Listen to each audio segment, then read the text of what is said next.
Halo semuanya, perkenalkan, saya Haura Citra SK Garinda, nomor absen 10 dari kelas KP3B. Perkenalkan, saya Nadia Rizky, absen 15 KP3B, dan kami dari kelompok 7. Pada kesempatan kali ini, kami akan menjelaskan materi audit manajemen. Untuk itu, langsung aja kita mulai ke materi yang pertama. Untuk presentasi kali ini, kami memiliki 10 subbab pembahasan mengenai audit manajemen. Yang pertama itu pengertian, yang kedua itu tujuan, yang ketiga itu manfaat, yang keempat itu elemen, yang kelima itu teknik, yang keenam adalah jenis, yang ketujuh perbedaan audit manajemen dan audit keuangan, yang kedelapan yaitu persamaan audit manajemen dan audit keuangan, yang kesembilan tahapan dan proses audit manajemen, dan yang terakhir adalah aplikasi manajemen audit. Untuk itu langsung saja kita ke subbab pembahasan yang pertama, yaitu pengertian audit manajemen. Apa sih audit manajemen itu? Audit manajemen merupakan audit terhadap manajemen suatu organisasi secara keseluruhan untuk menilai unsur-unsur manajemen suatu organisasi tersebut, apakah telah direncanakan, dilaksanakan, dan dikendalikan dengan prinsip-prinsip manajemen yang baik dan benar sehingga fungsi-fungsi pada suatu organisasi tersebut dapat meningkatkan efektivitas, efisiensi, dan ekonomisasi serta kesesuaian terhadap kebijakan setiap operasi yang dilaksanakan. Kemudian, apa sih tujuan audit manajemen itu? Nah, tujuan audit manajemen yang pertama adalah audit kinerja atau performance dari manajemen dan berbagai fungsi dalam perusahaan. Yang kedua yaitu menilai efektivitas perusahaan dalam mencapai tujuan yang telah ditetapkan oleh top manajemen. Dan yang ketiga, menilai apakah berbagai sumber daya yaitu berupa sumber daya manusia, mesin, dana, dan harta lainnya yang dimiliki oleh perusahaan telah digunakan secara efisien dan ekonomis.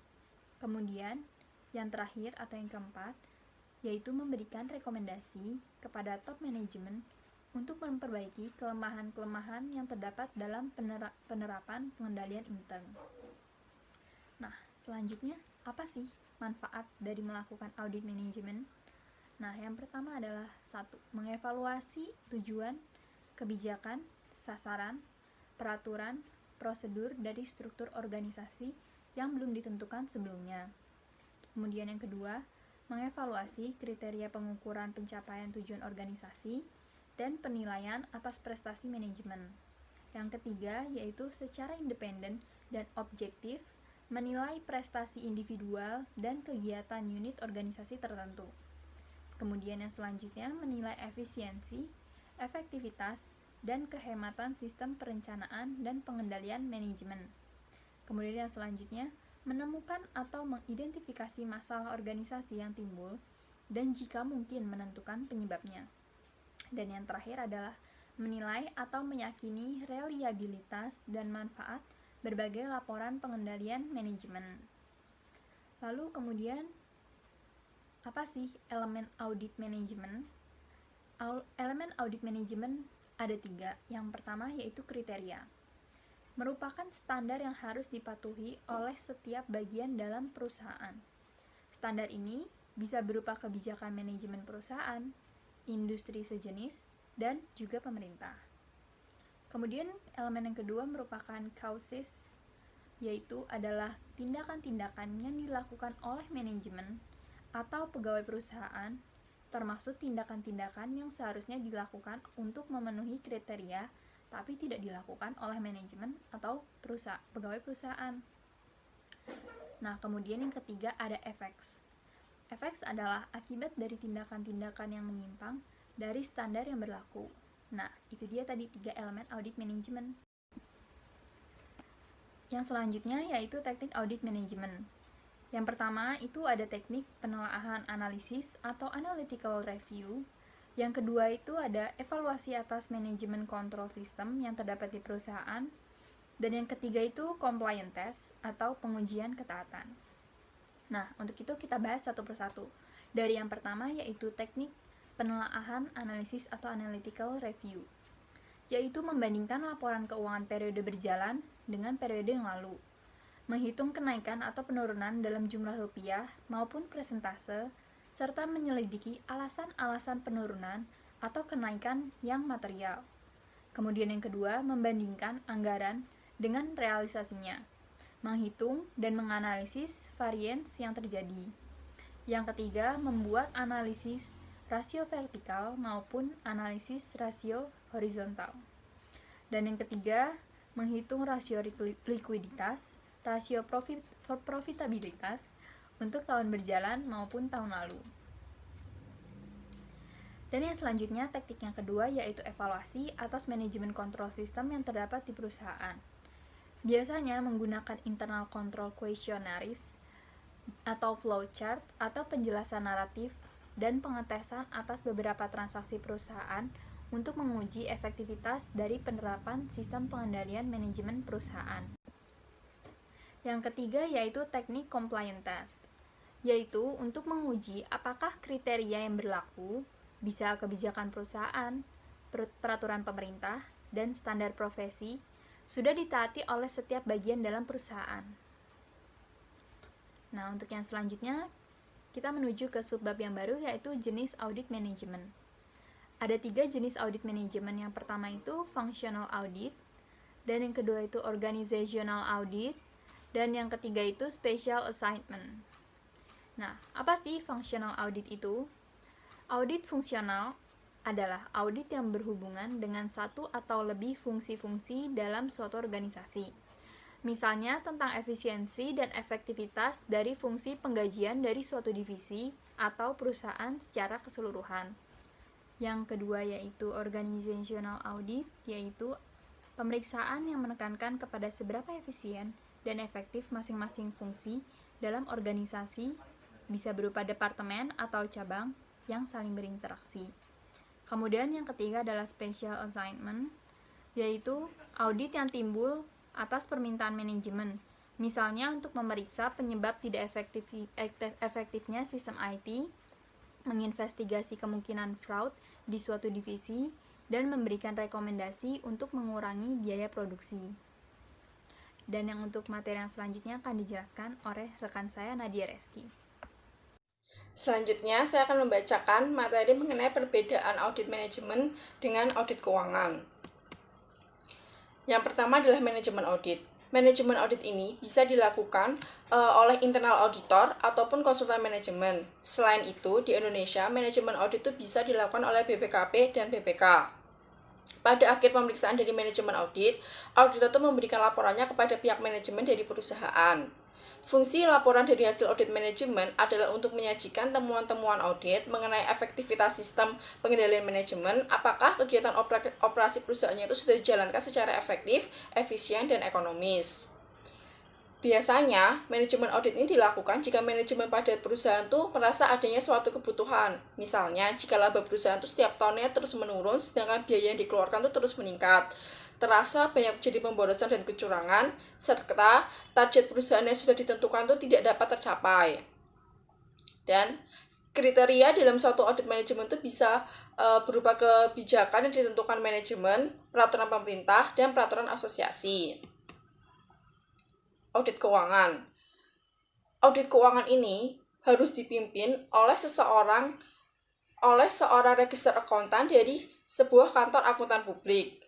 Pada akhir pemeriksaan dari audit keuangan ini, auditor itu harus memberikan pendapatnya mengenai kewajaran laporan keuangan yang telah disusun oleh manajemen.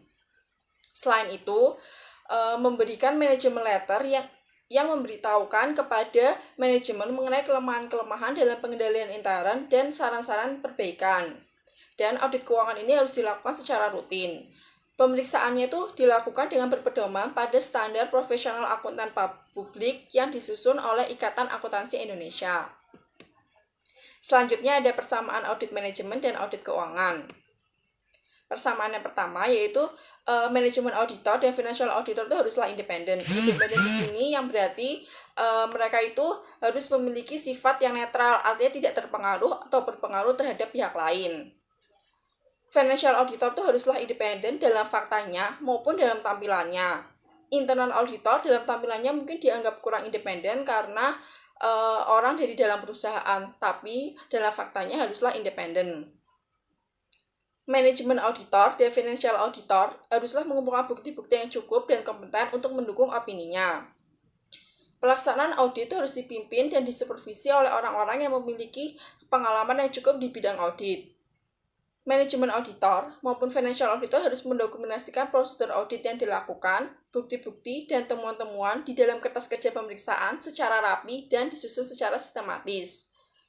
Dan ada beberapa teknik dan prosedur audit yang sama-sama dilakukan oleh manajemen audit maupun financial auditor, misalnya penggunaan flowchart dan naratif memo. Selanjutnya ada tahapan dari audit manajemen. Tahapan dalam audit manajemen ini ada 4. Yang pertama yaitu preliminary survey atau survei pendahuluan. Yang kedua review dan testing atau penelaahan atas pengujian sistem pengendalian manajemen. Yang ketiga ada detail examination atau pengujian terinci. Dan yang terakhir report development atau pengembangan laporan. Yang pertama yaitu preliminary survey. Tahap ini tuh bertujuan untuk mendapatkan informasi umum dan latar belakang dalam waktu yang relatif singkat mengenai semua aspek dari dalam organisasi, kegiatan program, atau sistem yang dipertimbangkan untuk diaudit. Yang kedua, ada review and testing of management control system. Tujuan dari teknik ini adalah untuk mendapatkan bukti-bukti mengenai elemen tentatif audit objektif dengan melakukan pengetesan terhadap transaksi-transaksi perusahaan berkaitan dengan sistem pengendalian manajemen. Untuk memastikan bahwa bukti-bukti yang diperoleh dari perusahaan itu adalah kompeten jika diaudit diperluas ke dalam detail examination. Selanjutnya, tahap detail examination. Pada tahap ini tuh auditor harus mengumpulkan bukti-bukti yang cukup, kompeten, material, dan relevan untuk kemudian dapat diperiksa secara lebih rinci lagi sehingga dapat menentukan tindakan apa saja yang dilakukan oleh manajemen. Dan tahap yang terakhir yaitu adalah report development. Temuan audit harus dilengkapi dengan kesimpulan dan saran dan harus direview oleh audit manager sebelum didiskusikan dengan auditor. Komentar dari auditor mengenai apa saja yang disajikan dalam laporan itu harus diperoleh sebaiknya dilakukan secara tertulis. Dan auditor itu bisa saja berbeda pendapat mengenai temuannya. Dan perbedaan pendapat tersebut tuh harus dicantumkan dalam laporan audit. Selanjutnya ada aplikasi manajemen audit.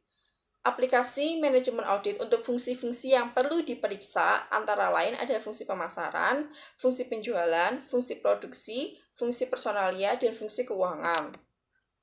Yang pertama ada fungsi pemasaran. Jika program yang ditetapkan untuk bagian marketing itu tidak bisa tercapai dan budget yang ditetapkan itu tidak bisa dipenuhi, berarti fungsi marketing itu tidak berjalan secara efektif. Misalnya, market share perusahaan itu tidak bisa ditingkatkan sesuai rencana. Hal ini tuh disebabkan karena market research-nya tidak berjalan sesuai rencana. Market intelligence sistemnya itu sudah out of date. Training itu bagian marketingnya itu tidak berjalan dan turnover staff bagian marketingnya itu terlalu tinggi. Selanjutnya ada fungsi penjualan. Jika penjualan dalam kuantitas maupun dalam nilai rupiahnya itu menurun, bisa disebabkan karena yang pertama, kurang gencarnya promosi, yang kedua, kurang giatnya bagian penjualan melakukan penetrasi pasar, dan turunnya mutu produk perusahaan sehingga kurang bisa bersaing dengan produk dari kompetitor. Selanjutnya ada fungsi produksi. Fungsi produksi ini perlu diperiksa apakah terjadi pemborosan dalam produksi. Hal ini tuh bisa dilihat dari beberapa hal. Yang pertama tuh menumpuknya bahan baku atau terganggunya produksi karena pemesanan barang itu tidak memperhatikan stok. Yang kedua itu adalah banyaknya hasil produksi yang rusak atau dikembalikan langganan karena rendahnya pengembalian mutu. Dan yang ketiga itu mesin-mesin dan aset lainnya itu tidak terawat dengan baik atau terjadi idle capacity. Selanjutnya adalah fungsi personalia. Fungsi personalia ini perlu diperiksa apakah rekrutmen pegawai yang dilakukan oleh perusahaan itu telah diseleksi secara ketat sehingga hanya calon pegawai yang memenuhi syarat saja yang diterima.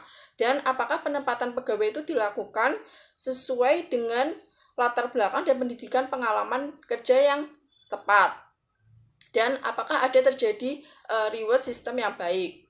Selanjutnya ada fungsi keuangan. Fungsi keuangan ini perlu diperiksa apakah likuiditas perusahaannya itu cukup baik, dana yang dimiliki perusahaan itu dikelola dengan baik. Misalnya jika ada dana berlebih itu dibelikan surat berharga atau didepositkan, dan apakah piutang perusahaan itu dapat ditagih dengan lancar. Sekian presentasi dari kelompok kami. Mohon maaf apabila ada salah kata atau perbuatan. Terima kasih.